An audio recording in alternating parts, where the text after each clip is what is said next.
What could possibly be more powerful than a magic-wielding wizard? Galvanic Games and Devolver Digital believe the answer to that riddle is a wizard with a gun, of course. But does this sandbox survival title have what it takes to keep players mesmerized, or does it backfire completely? Before we go any further, head on over to patreon.com/idreamofindiegames to see where the real magic happens. Conjure yourself Discord access, early and ad-free content, exclusive podcasts, and maybe even some free games. Your community is waiting for you. Wizard with a Gun is the most literal title I have ever encountered. Brace yourself, you play as a wizard with a gun, trying to restore a world in ruin by collecting cogs to roll back time. I won't waste your time delving further into the plot, as that's really all you need to know to get the gist of who you are and what you're doing, and the story isn't exactly a focal feature of this title. What stands front and center is the gameplay loop, which has a heavy emphasis on collecting resources and crafting. You'll begin by decking out your faceless wizard in the finest of wares in the customization menu, and from there you are released into a brief tutorial where you'll learn the ropes. Hit objects to collect enough materials to craft weaponry, then use weaponry to collect more materials and build up your arsenal to take on the most powerful foes in the hopes of collecting cogs to roll back the hands of time. Wizard with a Gun can be played single player or online co-op, though at the time of this review there were some issues with setting up co-op sessions online, so we were only able to test this in a single gameplay session. It's a known issue, so hopefully resolved by the time of release, as this title is best enjoyed as a collaborative effort. Each wizard has a hub world called the Tower, where you can research more powerful magic and weaponry, store precious cargo, and generally collect your thoughts and strategize your next plan of attack. Enhancements made to the tower are permanent, so you don't have to worry about losing items and crafting stations stored there. Within this fortress, you'll also be able to equip enchantments to your gear that can enhance your stats in various ways. When you're fully stocked with bullets, potions, and guns, you roll back the hands of time using the Chronomancer's wheel to enter the gameplay world of the Shatter. Once in the Shatter, you have a 5-minute countdown to chaos, after which all literal and metaphorical hell breaks loose, and you'll be attacked from every angle by what I can only describe as biblically accurate strawberry Twizzlers. Within this fractured reality, you must track down the Riders, which hold cogs that will allow you to turn back time further to progress the game and,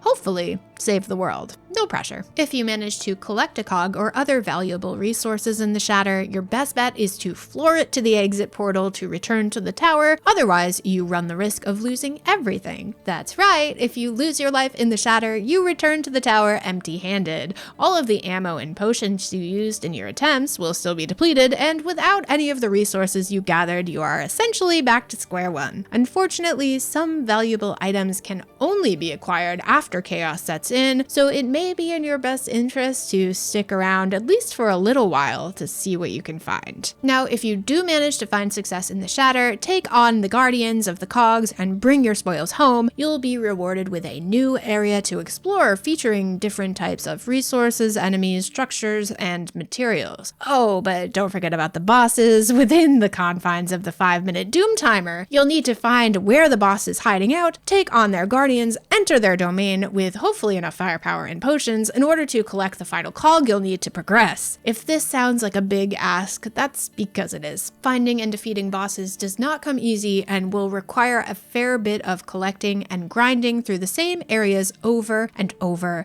and over again. You might start to question your own sanity doing the same thing over and over in the hopes of improving, but it is possible to get there. Obviously, your firepower and equipment are important in this title, but there is also a considerable emphasis placed on documenting and studying the environment of the Shatter and its inhabitants. You'll do so by wielding your book called the First Edition. Notating and upgrading the First Edition will grant you access to additional enchantments, but it is not as simple as taking out your notebook and a pen. You'll have to hold the book up to fearsome foes, rendering you essentially defenseless in the process, all the while attempting to dodge their attacks until a meter fills up, which will indicate successful research. much. There is so much more to this game, like ground building guns, furnaces, bullet upgrades, magic powders, and composting, but this gives you a pretty good idea of whether or not you're going to have a good time in Wizard with a Gun, and unfortunately, I did not. As a casual fan of games like Don't Starve Together, elements like creating research stations, gathering rare materials, and enhancing my power were appealing to me, but the biggest downfall of this title is the